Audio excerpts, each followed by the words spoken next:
ఒకవేళ ఈ లోకములో అందరూ నిన్ను వెలివేయించారేమో, నువ్వు పేదవాడవనో, లేకపోతే నీ దగ్గర ఏమీ లేదనో, నీ చుట్టాలు కూడా నిన్ను అసహించుకోవచ్చేమో, నీ స్నేహితులు కూడా నిన్ను ఒకానొక స్థితిలో నిన్ను విడిచిపెట్టొచ్చేమో, కానీ దేవుడు నిన్ను విడిచిపెట్టే దేవుడు కాదు.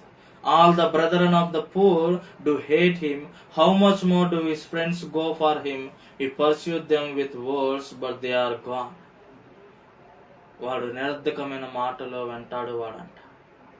అదే సామెతలు 18:24 ప్రకారంగా, Proverbs chapter 18 verse 24, బహుమంది చెలికాండ్రులు గలవాడు నష్టపడును, సహోదరుని కంటే ఎక్కువగా హత్యుండు స్నేహితుడు కలడంట.